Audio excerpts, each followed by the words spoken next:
আসসালামু আলাইকুম। বারবার গর্ভপাত রোধে বা প্রিম্যাচুর ডেলিভারি রোধে জ্বরের মুখ ঢিলার প্রতিকার হিসাবে হচ্ছে জ্বরের মুখে সেলাই দেওয়া, এবং সেলাই দেওয়ার সময়সীমা হচ্ছে গর্ভাবস্থার 12 থেকে 14 অথবা 14 থেকে 16 সপ্তাহ।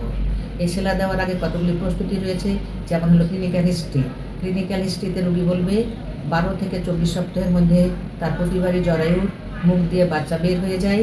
আগে পানি ভাঙে, তারপর বাচ্চা বের হয়, এবং বাচ্চা বের হওয়ার সময় ব্যথা থাকতেও পারে, না থাকতেও পারে। ক্লিনিক্যাল এক্সামিনেশানে, স্পেকুলাম এক্সামিনেশানে জরায়ুর মুখ খোলা দেখাবে।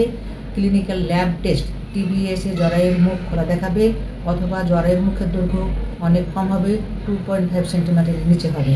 জ্বরের মুখ ফানেলিং দেখাবে অথবা ইউসেট হবে।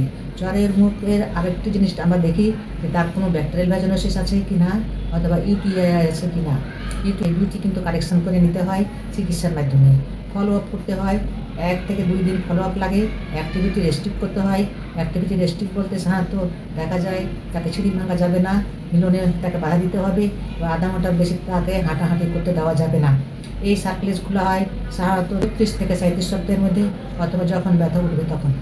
আর এই চেক আপের পরে প্রথম চেক আপ হবে 1 সপ্তাহের মধ্যে, পরবর্তী চেক আপগুলো হবে 2 থেকে 4 সপ্তাহের মধ্যে। আসসালামু আলাইকুম।